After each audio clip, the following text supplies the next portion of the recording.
Hi guys! So for today's video, mag-visit muna kami sa papa ko, sa lolo ko, lola ko, at saka sa uncle. So, by the way, kasama ko lagi si Koleleng. Grabe yung buko ba? Hindi mo ito naayos-ayos yung buko. So, iniwan namin doon si John Moto sa taas kasi nga medyo maputik dito sa lugar na ito na kung saan ang sementeryo. Pero itong sementeryo na to guys, may sariling lupa talaga kami. Bali, half hectare ang lupa namin para sa pamilya lang. Pamilya lang ng na pwede ilibingan dito. So medyo malawak to ang dito guys. Parang lote, ganun. So nandito na kami. So ipakita ko sa inyo ang ano namin. Ito yung puntod ng papa ko. Ayan, medyo malawak to siya guys. So may nagpunta na dito kasi may nakatirik na dito na kandila.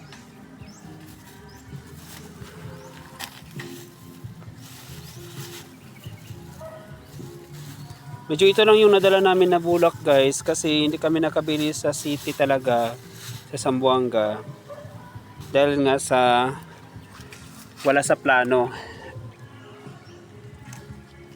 So, yan muna ang bulak mo pang by ano na, babawi ako sa next. Yan muna ang bulak mo.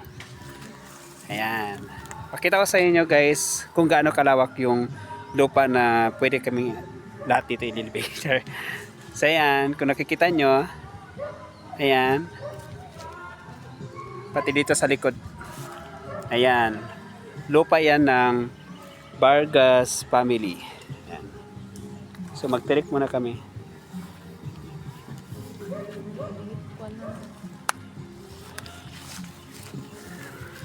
Ayan guys.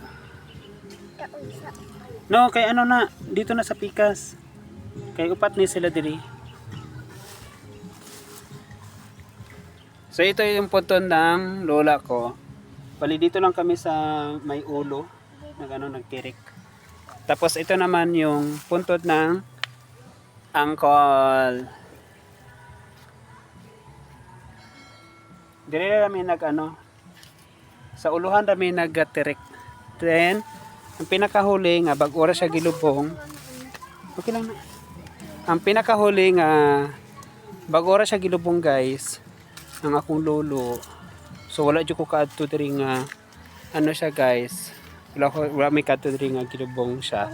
Kaya tungod busy kayo mi sa trabaho. So by the way, dagkutan na nato siya. So bago lang dyan siya gilubong. Bago lang na siya gilubong katong September 28 na wala ko kauli kay tungod busy kaayo ang apo sa trabaho.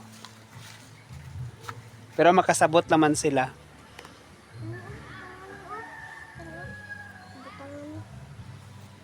So pasensya na kaluha nga wala may nakauli sa imong lubong kay busy kaayo mi sa trabaho. Pero babawi lang din kami sa inyong apat. Bali 5 to sila guys. Ang isa namatay sa Shukon. Ay bali ano siya.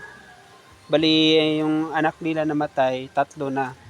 Ang isa doon sa Siraway, ang isa doon sa Shukon, sa Zamboanga del Norte. So yan.